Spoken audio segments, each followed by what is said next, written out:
महान साहित्यकार और कहानीकार मुंशी प्रेमचंद जी की विस्तृत गाथाओं की इस श्रृंखला में आज आपका पुनः स्वागत है। लीजिए, आज आपके समक्ष प्रस्तुत होने जा रही है मुंशी प्रेमचंद जी की सुप्रसिद्ध कहानी भाड़े का टट्टू। तो लीजिए प्रारंभ करते हैं कहानी। आगरा कॉलेज के मैदान में संध्या समय दो युवक हाथ में हाथ मिलाए टहल रहे थे। एक का नाम यशवंत था, दूसरे का नाम रमेश। यशवंत डील डौल का ऊंचा और बलिष्ठ था। उसके मुख पर संचय और स्वास्थ्य की कांति झलकती थी। रमेश छोटे कद और इकहरे बदन का तेजहीन और दुर्बल आदमी था। दोनों में किसी विषय पर बहस हो रही थी। यशवंत ने कहा, मैं आत्मा के आगे धन का कुछ मूल्य नहीं समझता। रमेश बोला, बड़ी खुशी की बात है। यशवंत ने कहा, हाँ देख लेना, तुम ताना मार रहे हो, लेकिन मैं दिखला दूंगा कि धन को कितना तुच्छ समझता हूं। रमेश ने कहा, खैर दिखला देना। मैं तो धन को तुच्छ नहीं समझता। धन के लिए 15 वर्षों से किताब चाट रहा हूं। धन के लिए माँ बाप भाई बंद सबसे अलग यहाँ पड़ा हूं। न जाने अभी कितनी सलामियाँ देनी पड़ेगी, कितनी खुशामद करनी पड़ेगी। क्या इसमें आत्मा का पतन न होगा? मैं तो इतने ऊंचे आदर्श का पालन नहीं कर सकता। यहाँ तो अगर किसी मुकदमे में अच्छी रिश्वत पा जाए तो शायद छोड़ न सके। क्या तुम छोड़ दोगे? यशवंत बोला, मैं उनकी ओर आंख उठाकर भी न देखूंगा, और मुझे विश्वास है कि तुम जितने नीच बनते हो उतने नहीं हो। रमेश ने कहा, मैं उससे कहीं नीच हूं जितना कहता हूं। यशवंत बोला, मुझे तो यकीन नहीं आता कि स्वार्थ के लिए तुम किसी को नुकसान पहुंचा सकोगे। रमेश बोला, भाई संसार में आदर्श का निर्वाह केवल सन्यासी ही कर सकता है। मैं तो नहीं कर सकता। मैं तो समझता हूं कि अगर तुम्हें धक्का देकर तुमसे बाजी जीत सकूं तो तुम्हें जरूर गिरा दूंगा, और बुरा न मानो तो कह दूं, तुम भी मुझे जरूर गिरा दोगे। स्वार्थ का त्याग करना कठिन है। यशवंत बोला, तो मैं कहूंगा कि तुम भाड़े के टट्टू हो। रमेश बोला, और मैं कहूंगा कि तुम कांठ के उल्लू हो। यशवंत और रमेश साथ साथ स्कूल में दाखिल हुए और साथ साथ ही उपाधियां लेकर कॉलेज से निकले। यशवंत कुछ मंदबुद्धि पर बला का मेहनती था। जिस काम को हाथ में लेता उससे चिमट जाता और उसे पूरा करके ही छोड़ता। रमेश तेज था पर आलसी। घंटे भर भी जमकर बैठना उसके लिए मुश्किल था। एमए तक तो वह आगे रहा और यशवंत पीछे। मेहनत बुद्धि बल से परास्त होती रही, लेकिन सिविल सर्विस में पासा पलट गया। यशवंत सब धंधे छोड़कर किताबों पर पिल पड़ा। घूमना फिरना, सैर सपाटा, सर्कस थिएटर, यार दोस्त सबसे मुंह मोड़कर अपनी एकांत कुटीर में जा बैठा। रमेश दोस्तों के साथ गपशप उड़ाता, क्रिकेट खेलता रहा। कभी कभी मनोरंजन के तौर पर किताब देख लेता। कदाचित उसे विश्वास था कि अब की भी मेरी तेजी बाजी ले जाएगी। अक्सर जाकर यशवंत को इस बात का एहसास दिलाता। उसकी किताब बंद कर देता। कहता, क्यों प्राण दे रहे हो? सिविल सर्विस कोई मुक्ति तो नहीं है। जिसके लिए दुनिया से नाता तोड़ लिया जाए। यहाँ तक कि यशवंत उसे आते देखता तो किवाड़ बंद कर देता। आखिर परीक्षा का दिन आ पहुंचा। यशवंत ने सब कुछ याद किया था, पर किसी प्रश्न का उत्तर सोचने लगता तो उसे मालूम होता, मैंने जितना पढ़ा था सब भूल गया। वह बहुत घबराया हुआ था। रमेश पहले से कुछ सोचने का आदी न था। सोचता, जब पर्चा सामने आएगा उस वक्त देखा जाएगा।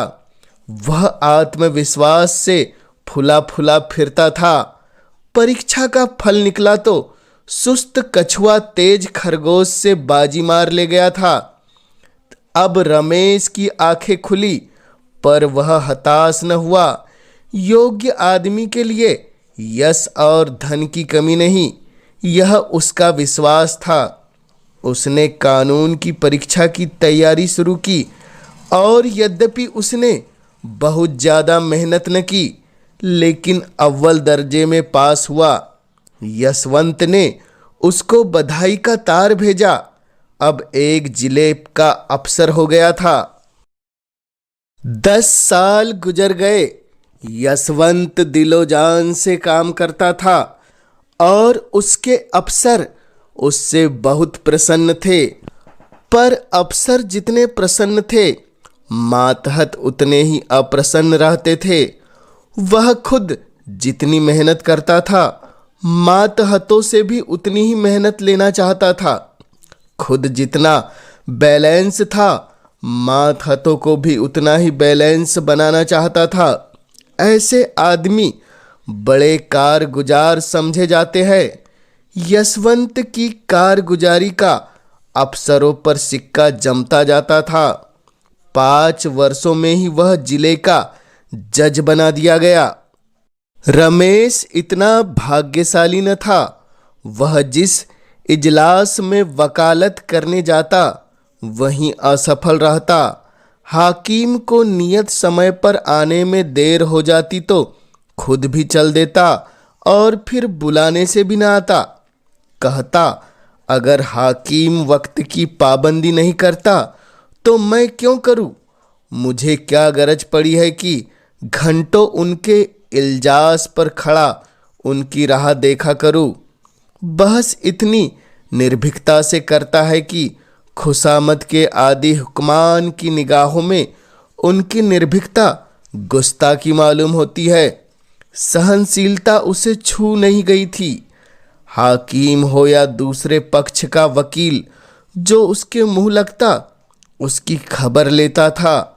यहाँ तक कि एक बार वह जिला जज से ही लड़ बैठा। फल यह हुआ कि उसकी सनद छीन ली गई, किंतु मुवक्किलों के हृदय में उसका सम्मान ज्यों का त्यों रहा। तब उसने आगरा कॉलेज में शिक्षक का पद प्राप्त कर लिया, किंतु यहाँ भी दुर्भाग्य ने साथ न छोड़ा। प्रिंसिपल से पहले ही दिन खटखट हो गई। प्रिंसिपल का सिद्धांत यह था कि विद्यार्थियों को राजनीति से अलग रखना चाहिए। वह अपने कॉलेज के किसी छात्र को किसी राजनीतिक जलसे में शरीक न होने देते। रमेश पहले ही दिन से इस आज्ञा का खुल्लम खुल्ला विरोध करने लगा।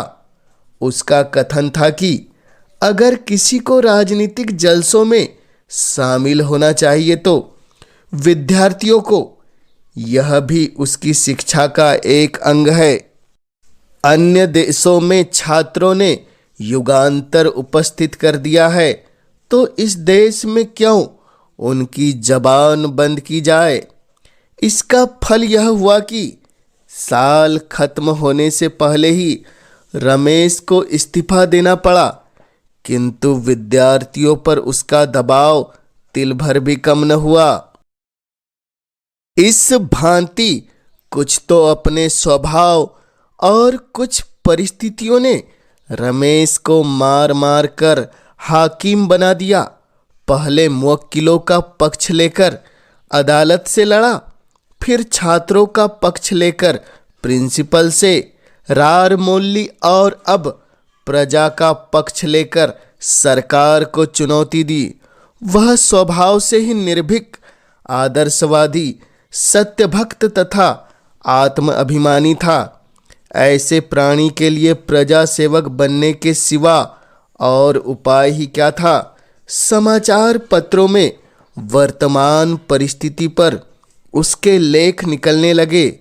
उसकी आलोचनाएं इतनी स्पष्ट, इतनी व्यापक और इतनी मार्मिक होती थी कि शीघ्र ही उसकी कीर्ति फैल गई। लोग मान गए कि इस क्षेत्र में एक नई शक्ति का उदय हुआ है। अधिकारी लोग उसके लेख पढ़कर तिलमिला उठते। उसका निशाना इतना ठीक बैठता था कि उससे बच निकलना असंभव था। अतिशयोक्तियों तो उसके सिरों पर से सनसनाती हुई निकल जाती थी। उनका वे दूर से तमाशा देख सकते थे। अभिज्ञाताओं की वे अपेक्षा कर सकते थे। ये सब शस्त्र उनके पास पहुंचते ही न थे, रास्ते में ही गिर पड़ते थे। पर रमेश के निशाने सिरों पर बैठते और अधिकारियों में हलचल और हाहाकार मचा देते थे। देश की राजनीतिक स्थिति चिंताजनक हो रही थी। यशवंत अपने पुराने मित्र के लेखों को पढ़ पढ़कर कांप उठते थे। भय होता कहीं वह कानून के पंजे में न आ जाए। बार बार उसे संयत रहने की ताकीद करते, बार बार मिन्नतें करते कि जरा अपनी कलम को और नरम कर दो। जानबूझकर क्यों विषधर कानून के मुंह में उंगली डालते हो। लेकिन रमेश को नेतृत्व का नशा चढ़ा हुआ था। वह इन पत्रों का जवाब तक न देता था। 5वें साल यशवंत बदलकर आगरे का जिला जज हो गया। देश की राजनीतिक दशा चिंताजनक हो रही थी। खुफिया पुलिस ने एक तूफान खड़ा कर दिया था। उसकी कपोल कल्पित कथाएं सुन सुनकर हुक्मानों की रूह फना हो रही थी। कहीं अखबारों का मुंह बंद कर दिया जाता था, कहीं प्रजा के नेताओं का।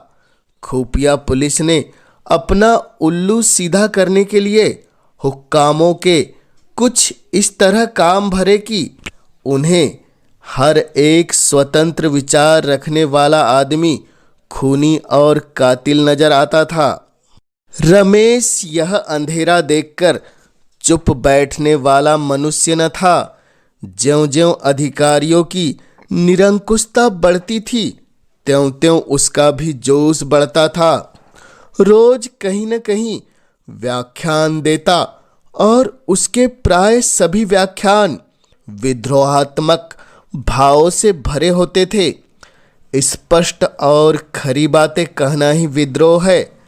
अगर किसी का राजनीतिक भाषण विद्रोहात्मक नहीं माना गया तो समझ लो उसने अपने आंतरिक भाव को गुप्त रखा है। उसके दिल में जो कुछ है उसे जबान पर लाने का साहस उसमें नहीं है। रमेश ने मनोभाव को गुप्त रखना सीखा ही न था। वह सब कुछ सहने को तैयार बैठा था। अधिकारियों की आंखों में भी वही सबसे ज्यादा गड़ा हुआ था। एक दिन यशवंत ने रमेश को अपने यहाँ बुला भेजा। रमेश के जी में तो आया कि कह दे, तुम्हें आते क्या शर्म आती है, आखिर हो तो गुलाम ही। लेकिन फिर कुछ सोचकर कहला भेजा, कल शाम को आऊँगा। दूसरे दिन वहीं ठीक 6 बजे यशवंत के बंगले पर जा पहुंचा। उसने किसी से इसका जिक्र न किया। कुछ तो यह ख्याल था कि लोग कहेंगे मैं अफसरों की खुशामद करता हूँ, और कुछ यह कि शायद इससे यशवंत को कोई हानि पहुँचे। वह यशवंत के बंगले पर पहुंचा तो चिराग जल चुके थे। यशवंत ने आकर उसे गले से लगा लिया। आधी रात तक दोनों मित्रों में खूब बातें होती रही। यशवंत ने इतने में नौकरी के जो अनुभव प्राप्त किए थे सब बयान किए। रमेश को यह जानकर आश्चर्य हुआ कि यशवंत के राजनीतिक विचार कितने विषयों में मेरे विचारों से भी ज़्यादा स्वतंत्र है। उसका यह ख्याल बिल्कुल गलत निकला कि वह बिल्कुल बदल गया हो, वफादारी के राग आलापता होगा। रमेश ने कहा, भले आदमी, जब इतने जले हुए हो तो छोड़ क्यों नहीं देते नौकरी, और कुछ न सही अपनी आत्मा की रक्षा तो कर सकोगे। यशवंत बोला, मेरी चिंता पीछे करना, इस समय अपनी चिंता करो। मैं तुम्हें सावधान करने को बुलाया है। इस वक्त सरकार की नज़र में तुम बहुत खटक रहे हो। मुझे भय है कि तुम कहीं पकड़े न जाओ। रमेश बोला, इसके लिए तो तैयार बैठा हूँ। यशवंत बोला, आखिर आग में कूदने से लाभ ही क्या। रमेश बोला, हानि लाभ देखना मेरा काम नहीं, मेरा काम तो अपने कर्तव्य का पालन करना है। यशवंत बोला, हटी तो तुम सदा से हो, मगर मौका नाजुक है, संभले रहना ही अच्छा है। अगर मैं देखता कि जनता में वास्तविक जागृति है तो तुमसे पहले मैदान में आता, पर जब देखता हूँ कि अपने ही मरे स्वर्ग देखते हैं तो आगे कदम रखने की हिम्मत नहीं पड़ती। दोनों दोस्तों ने देर तक बातें की, कॉलेज के दिन याद किए। सहपाठियों के लिए कॉलेज की पुरानी स्मृतियाँ, मनोरंजन और हास्य का अविरल स्रोत हुआ करती है। अध्यापकों पर आलोचनाएं हुई, कौन कौन साथी क्या कर रहा है इसकी चर्चा हुई। बिल्कुल यह मालूम होता था कि दोनों अब भी कॉलेज के छात्र हैं। गंभीरता नाम को भी न थी। रात ज़्यादा हो गई। भोजन करते करते 1 बज गया। यशवंत ने कहा, अब कहाँ जाओगे, यहीं सोए रहो और बातें हो जाएगी, तुम तो कभी आते भी नहीं। रमेश तो रमते जोगी थे ही, खाना खाकर बात करते करते सो गए। नींद खुली तो 9 बज गए थे। यशवंत सामने खड़ा मुस्कुरा रहा था। इसी रात को आगरे में भयंकर डाका पड़ गया। रमेश 10 बजे घर पहुंचे तो देखा पुलिस ने उनका मकान घेर रखा है। उन्हें देखते ही एक अफसर ने वारंट दिखाया। तुरंत घर की तलाशी होने लगी। मालूम नहीं क्यों कर रमेश की मेज की दरार में एक पिस्तौल निकल आया। फिर क्या था, हाथों में हथकड़ी पड़ गई। अब किसे उनके डाके में शरीक होने से इनकार हो सकता था। और भी कितने ही आदमियों पर आफत आई। सभी प्रमुख नेता चुन लिए गए। मुकदमा चलने लगा। औरों की बात को ईश्वर जाने, पर रमेश निरपराध था। इसका उसके पास ऐसा प्रबल प्रमाण था जिसकी सत्यता से किसी को इनकार न हो सकता था। पर क्या वह इस प्रमाण का उपयोग कर सकता था? रमेश ने सोचा, यशवंत स्वयं मेरे वकील द्वारा सपाही के गवाहों में अपना नाम लिखाने का प्रस्ताव करेगा। मुझे निर्दोष जानते हुए वह कभी मुझे जेल न जाने देगा। वह इतना हृदय शून्य नहीं है। लेकिन दिन गुजरते जाते थे और यशवंत की ओर से इस प्रकार का कोई प्रस्ताव न होता था। और रमेश खुद संकोचवश उसका नाम लिखाते हुए डरते थे। न जाने इसमें उसको क्या बाधा हो। अपनी रक्षा के लिए वह उसे संकट में न डालना चाहते थे। यशवंत हृदय शून्य न थे, भाव शून्य न थे, लेकिन कर्म शून्य थे। उन्हें अपने परम मित्र को निर्दोष मारे जाते देखकर दुख होता था। कभी कभी रो पड़ते थे, पर इतना साहस न होता था कि सफाई देकर उसे छुड़ा ले। न जाने अफसरों को क्या ख्याल हो, कहीं यह न समझने लगे कि मैं भी षड्यंत्रकारी से सहानुभूति रखता हूँ। मेरा भी उनके साथ कुछ संपर्क है। यह मेरे हिंदुस्तानी होने का दंड है। जानकर जहर निगलना पड़ रहा है। पुलिस ने अफसरों पर इतना आतंक जमा दिया कि चाहे मेरी शहादत से रमेश छूट भी जाए, खुल्लम खुल्ला मुझ पर अविश्वास न किया जाए, पर दिल से यह संदेह क्यों कर दूर होता कि मैंने केवल एक स्वदेश बंधु को छुड़ाने के लिए झूठी गवाही दी। और बंधु भी कौन, जिस पर राज विद्रोह का अभियोग है। इसी सोच विचार में 1 महीना गुजर गया। उधर मजिस्ट्रेट ने यह मुकदमा यशवंत ही के इल्जास में भेज दिया। डांके में कई खून हो गए थे और मजिस्ट्रेट को उतनी ही कड़ी सजाएं देने का अधिकार न था जितनी उसके विचार में दी जानी चाहिए थी। यशवंत अब बड़े संकट में पड़ा। उसने छुट्टी लेनी चाही, मंजूर न हुई। सिविल सर्जन अंग्रेज था, इस वजह से उसकी सनद लेने की हिम्मत न पड़ी। बला सिर पर आ पड़ी और उससे बचने का उपाय न सूझता था। भाग्य की कुटिल क्रीड़ा देखिए। साथ खेले और साथ पड़े हुए 2 मित्र एक दूसरे के सम्मुख खड़े थे। केवल एक कटघरे का अंतर था, पर एक की जान दूसरे की मुट्ठी में थी। दोनों की आंखें कभी चार न होती, दोनों सिर नीचा किए रहते थे। यद्यपि यशवंत न्याय के पद पर था और रमेश मुलजिम, लेकिन यथार्थ में दशा इसके प्रतिकूल थी। यशवंत की आत्मा लज्जा, ग्लानि और मानसिक पीड़ा से तड़पती थी और रमेश का मुख निर्दोषिता के प्रकाश से चमकता रहता था। दोनों मित्रों में कितना अंतर था। एक उदार था, दूसरा कितना स्वार्थी। रमेश चाहता तो भरी अदालत में उस रात की बात कर देता, लेकिन यशवंत जानता था रमेश फांसी से बचने के लिए भी उस प्रमाण का आश्रय न लेगा जिसे मैं गुप्त रखना चाहता हूँ। जब तक मुकदमे की पेशियाँ होती रही, तब तक यशवंत को असहाय मर्म वेदना होती रही।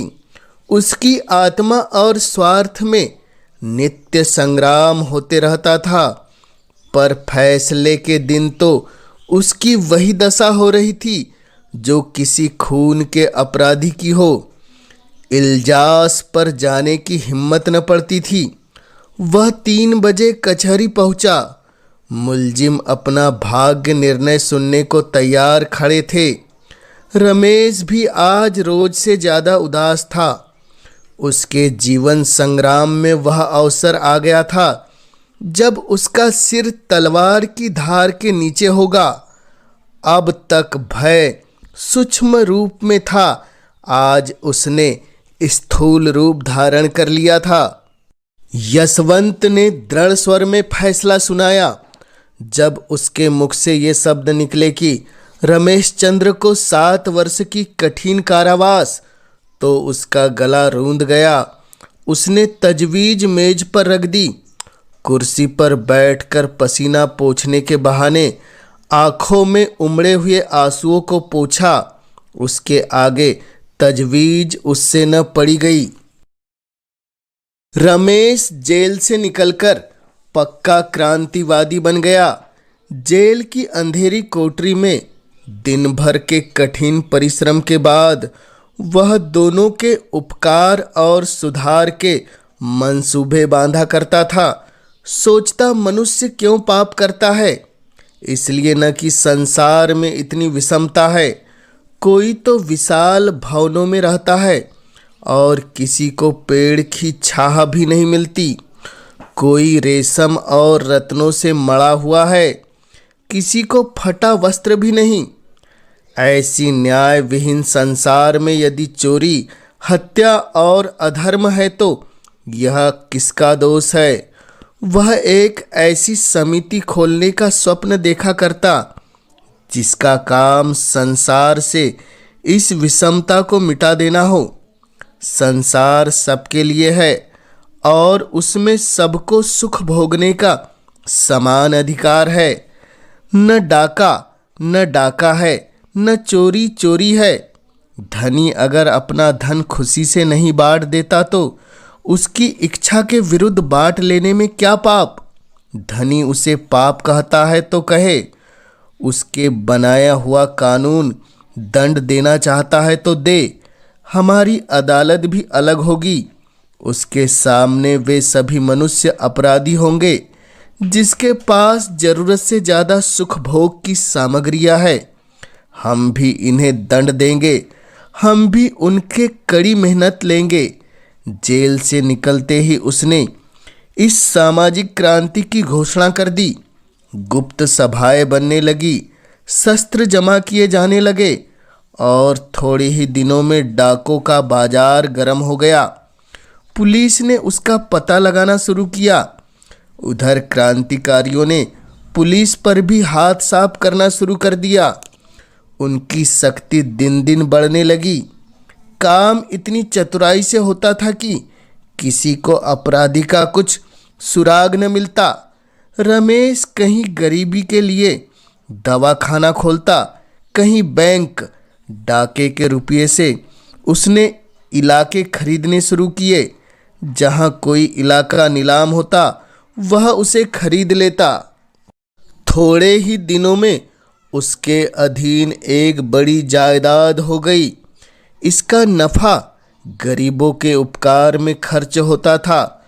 तुर्रा यह कि सभी जानते थे यह रमेश की करामात है, पर किसी को मुंह खोलने की हिम्मत न होती थी। सभ्य समाज की दृष्टि में रमेश से ज़्यादा घृणित और कोई प्राणी संसार में था। लोग उसका नाम सुन कानों पर हाथ रख लेते थे। शायद उसे प्यासों मरता देखना कोई एक बूंद पानी भी उसके मुंह में न डालता, लेकिन किसी की मजाल न थी कि उस पर आक्षेप कर सके। इस तरह कई साल गुजर गए। सरकार ने डाकुओं का पता लगाने के लिए बड़े बड़े इनाम रखे।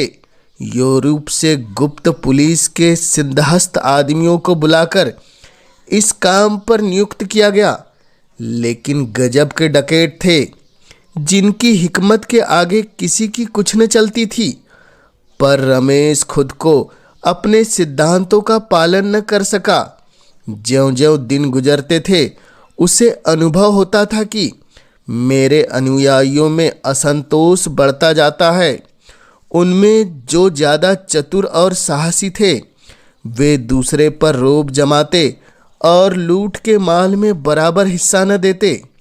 यहाँ तक कि रमेश से कुछ लोग जलने लगे। वह राजसी ठाठ से रहता था। लोग कहते उसे हमारी कमाई को यूं उड़ाने का क्या अधिकार है। नतीजा यह हुआ कि आपस में फूट पड़ गई। रात का वक्त था, काली घटा छाई हुई थी। आज डाक गाड़ी में डाका पड़ने वाला था। प्रोग्राम पहले से तैयार कर लिया गया था। 5 साहसी युवक इस काम के लिए चुने गए थे। सहसा एक युवक ने खड़े होकर कहा, आप बार बार मुझी को क्यों चुनते हैं? हिस्सा लेने वाले तो सभी है, मैं ही क्यों बार बार अपनी जान जोखिम में डालूं? रमेश ने दृढ़ता से कहा, इसका निश्चय करना मेरा काम है। कौन कहाँ भेजा जाए, तुम्हारा काम केवल मेरी आज्ञा का पालन करना है। युवक बोला, अगर मुझसे काम ज़्यादा लिया जाता है तो हिस्सा क्यों नहीं ज़्यादा दिया जाता? रमेश ने उसकी त्योरिया देखी और चुपके से पिस्तौल हाथ में लेकर बोले, इसका फैसला वहां से लौटने के बाद होगा। युवक बोला, मैं जाने से पहले इसका फैसला करना चाहता हूँ। रमेश ने इसका जवाब न दिया। वह पिस्तौल से उसका काम तमाम कर देना ही चाहते थे कि युवक खिड़की से नीचे कूद पड़ा और भागा। कूदते फांदने में उसका जोड़ न था। चलती रेलगाड़ी से फांद पड़ना उसके बाएं हाथ का खेल था। वह वहां से सीधा गुप्त पुलिस के प्रधान के पास पहुंचा। यशवंत ने भी पेंशन लेकर वकालत शुरू की थी। न्याय विभाग के सभी लोगों से उसकी मित्रता थी। उनकी वकालत बहुत चमक उठी। यशवंत के पास लाखों रुपये थे। उन्हें पेंशन भी बहुत मिलती थी। वह चाहते तो घर बैठे आनंद से अपने उम्र के बाकी दिन काट देते। देश और जाति की कुछ सेवा करना भी उनके लिए मुश्किल न था। ऐसे ही पुरुषों से निस्वार्थ सेवा की आशा की जा सकती है। यह यशवंत ने अपनी सारी उम्र रुपए कमाने में गुजारी थी और वह अब कोई ऐसा काम न कर सकते थे जिसका फल रुपयों की सूरत में न मिले। यूं तो सारा सभ्य समाज रमेश से घृणा करता था, लेकिन यशवंत सबसे बड़ा हुआ था। कहता, अगर किसी रमेश पर मुकदमा चलेगा तो मैं बिना फीस लिए सरकार की तरफ से पैरवी करूंगा। खुल्लम खुल्ला रमेश पर छींटे उड़ाया करता। यह आदमी नहीं, शैतान है, राक्षस है। ऐसे आदमी को तो मुंह न देखना चाहिए। उफ, इसके हाथों कितने भले घरों का सर्वनाश हो गया। कितने भले आदमियों के प्राण गए। कितनी स्त्रियां विधवा हो गई। कितने बालक अनाथ हो गए। आदमी नहीं, पिशाच है। मेरा बस चले तो इसे गोली मार दूं, जीता चुनवा दूं। सारे शहर में शोर मचा हुआ था। रमेश बाबू पकड़े गए। बात सच्ची थी। रमेश चुपचाप पकड़ा गया था। उसी युवक ने जो रमेश के सामने कूदकर भागा था। पुलिस के प्रधान से सारा कच्चा चिट्ठा बयान कर दिया था। अपहरण और हत्या का कैसा रोमांचकारी, कैसा पैशाचिक, कैसा पापपूर्ण वृतांत था। भद्र समुदाय बगले बजाता था। सेठों के घरों में भी घी के चिराग जलते थे। उनके सिर पर एक नंगी तलवार लटकती रहती थी। आज वह हट गई। अब वे मीठी नींद सो सकते थे। अखबारों में रमेश के हथकंडे छपने लगे। वे बातें जो अब तक मारे भय के किसी की जबान पर न आती थी, अब अखबारों में निकलने लगी।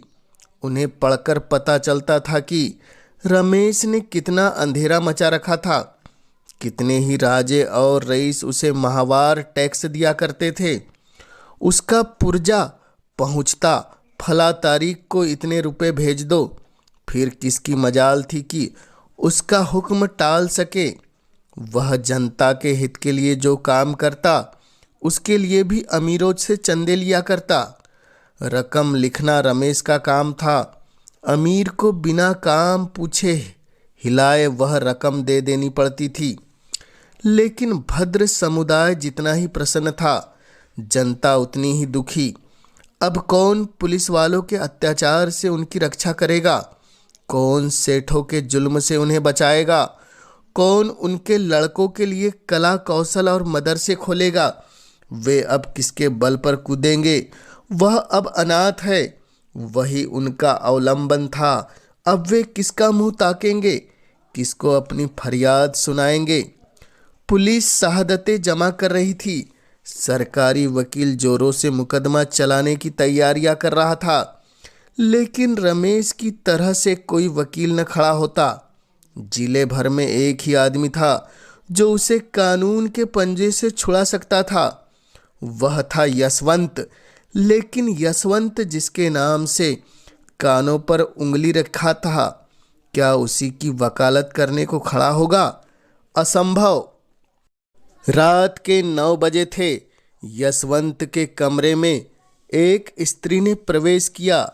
यशवंत अखबार पढ़ रहा था। बोला, क्या चाहती हो? स्त्री बोले, अपने पति के लिए एक वकील। यशवंत, तुम्हारा पति कौन है?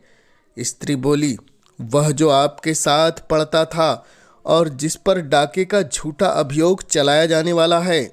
यशवंत ने चौंक कर पूछा, तुम रमेश की स्त्री हो? स्त्री ने हाँ कहा। यशवंत बोला, मैं उनकी वकालत नहीं कर सकता। स्त्री बोली, आपको अख्तियार है। आप अपने जिले के आदमी हैं और मेरे पति के मित्र रह चुके हैं, इसलिए सोचा था क्यों बाहर वाले को बुलाऊं, मगर अब इलाहाबाद या कलकत्ते से ही किसी को बुलाऊंगी। यशवंत बोला, मेहनताना दे सकोगी? स्त्री ने अभिमान के साथ कहा, बड़े से बड़े वकील का मेहनताना क्या होता है? यशवंत, 3,000 रुपये रोज। स्त्री बोली, बस आप इस मुकदमे को ले लो, मैं आपको 3,000 रुपये रोज दूंगी। यशवंत बोला, 3,000 रुपये रोज? स्त्री बोली, हाँ, और यदि आपने उन्हें छोड़ा लिया तो 50,000 रुपये आपको इनाम के तौर पर दूंगी। यशवंत के मुंह में पानी भर आया। अगर मुकदमा 2 महीने भी चला तो कम से कम 1 लाख रुपए सीधे हो जाएंगे। पुरस्कार ऊपर से पूरे 2 लाख की गोटी है। इतना धन तो जिंदगी भर जमा न कर पाए थे, मगर दुनिया क्या कहेगी? अपनी आत्मा भी तो नहीं गवाई देती।